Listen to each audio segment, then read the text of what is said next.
पश्चाताप का अर्थ है जो आपने किया उसके लिए पछतावा।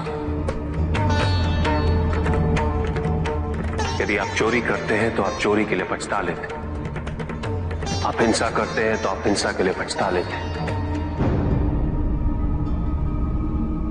आपको दोष अपने दुष्कृत्य में अवश्य दिखता है, किंतु अपने आप में नहीं।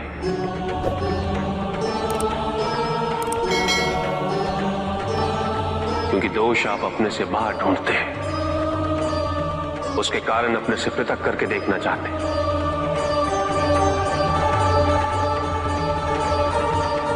यदि आप ऐसा नहीं करेंगे तो अपने अहम को, अपने अहंकार को सुरक्षित कैसे रख पाएंगे?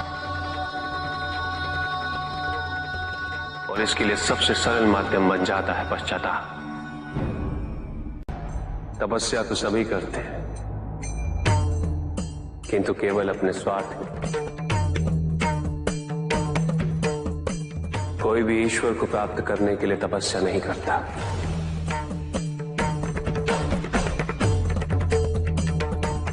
कोई भी तपस्या इसलिए नहीं करता कि उसकी भक्ति उसके आराध्य तक पहुंच जाए। मृत्यु चाहते हो, मुक्ति चाहते, किंतु मृत्यु से मुक्ति प्राप्त नहीं होती। ना ही मृत्यु जीवन का अंत होती। सृष्टि ही जीवन, प्रकाश ही जीवन। और यदि जब हम नेत्र खोले और हमें प्रकाश की अनुभूति ना हो, तो इसका यह अर्थ नहीं कि प्रकाश कहीं नहीं। प्रकाश है। आवश्यकता है तो अपने नेत्र खोलकर अंधकार के परे देते। यदि इस संसार में उन्नति तभी संभव है जब इस संसार में समानता हो, बराबरी। कोई सर्वशक्तिशाली ही नहीं रहेगा तो कोई निर्बल नहीं होगा। यदि कोई बड़ा नहीं होगा तो कोई छोटा ही नहीं रह पाएगा। शक्ति के इस असंतुलन को संतुलित रखना अनिवार्य है, क्योंकि ईर्ष्यापूर्ण प्रवृत्ति व्यक्तिगत होती है। वो केवल अपने स्वार्थ, अपने उद्धार तक ही सीमित रहती है। ईर्ष्या ही वो विष है जो व्यक्ति के हृदय में ना हारने की महत्वाकांक्षा को जन्म देती। जीतने की इस व्यवस्था से ग्रसित मनुष्य धर्म अधर्म, न्याय अन्याय, उचित अनुचित का ज्ञान भूल जाता है।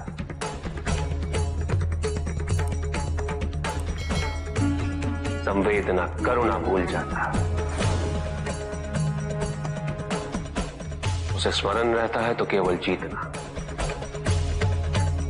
भले ही वो छल कपट के माध्यम से ही क्यों ना हो। एक असुर था, एग्रिप। एक दिन वो ब्रह्मलोक गया।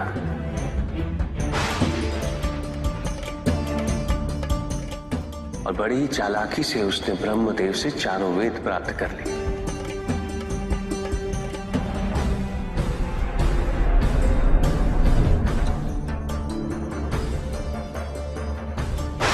और जाके समुद्र में छुप गया, क्योंकि सारा ज्ञान वेदों में निहित है। इसलिए संसार से सारा ज्ञान चला गया। जब अज्ञानता का अंधकार फैलता है तो अधर्म बढ़ने लगता है। भगवान विष्णु सब देख रहे थे। उन्हें ज्ञान था कि शीघ्र पृथ्वी लोक पर प्रलय आने वाला है। एग्रिप के साथ चारों वेद भी लुप्त होने का भय था। ब्रह्मदेव सृजन करता है। वेदों के अभाव में पुनर्जन्म की प्रक्रिया को पुनर्स्थापित करना अत्यंत कठिन। इसीलिए हयग्रीव से उन वेदों को पुनः प्राप्त करना अनिवार्य था। तो भगवान विष्णु ने क्या किया? भगवान विष्णु ने एक मत्स्य रूप धारण किया। वो एक मछली बने और नदी में उतरे। राजा सत्यव्रत स्नान कर रहे थे। एक छोटी सी मछली उनके हाथ में आ गई। इतनी छोटी मछली? भगवान विष्णु? हाँ, राजा सत्यव्रत उस मछली को जल में छोड़ने जा ही रहे थे कि उस मछली ने बड़ी मछलियों का भय जताते हुए उनसे विनती की। उनसे कहा कि वो उसे अपने साथ ले चले। राजा सत्यव्रत अत्यंत दयालु थे। मछली को अपने कमंडल में शरण दे दी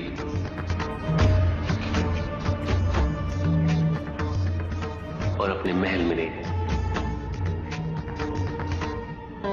किंतु रात भर में मछली इतनी बड़ी हो गई कि कमंडल में रह पाना उसके लिए संभव ही नहीं था। और उसका बड़ा आकार देखने के पश्चात राजा सत्यव्रत ने उसे कमंडल में से निकालकर एक मटकी में डाल दिया। मटकी में डालने के पश्चात उसका आकार पुनः बड़ा हो गया। तो राजा सत्यव्रत ने उसे मटकी में से निकालकर एक सरोवर में रख दिया।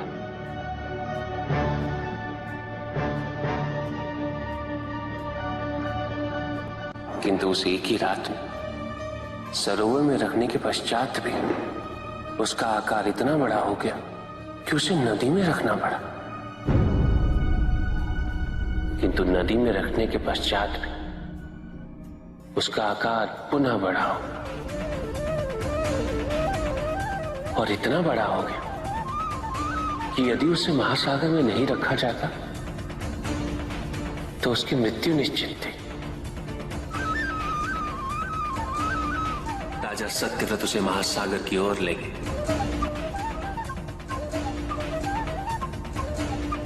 क्योंकि राजा सत्यव्रत तपस्वी थे, ज्ञानी थे,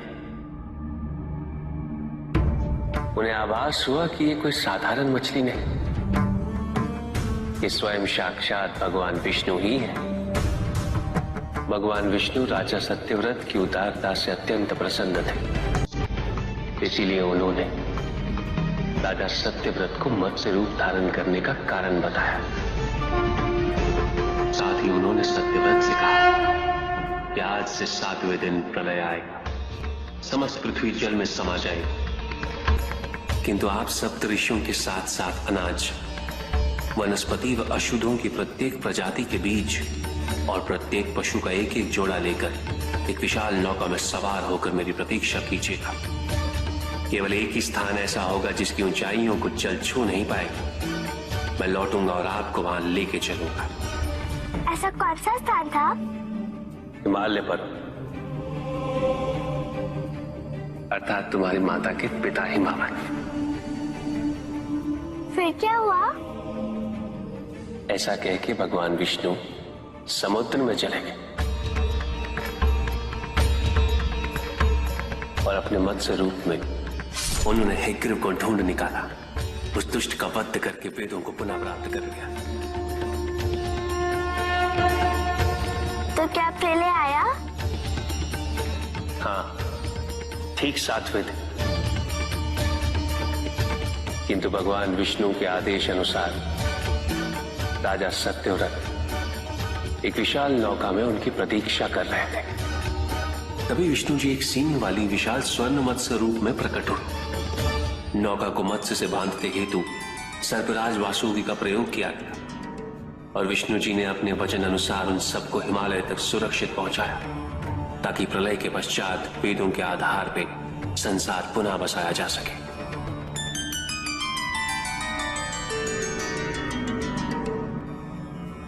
राजा सत्यव्रत मनु कहलाए। मनु अर्थात मानव जाति के प्रजनक। इसी प्रकार भगवान विष्णु ने न केवल वेदों को पुनः प्राप्त कर अपितु समस्त संसार का कल्याण भी।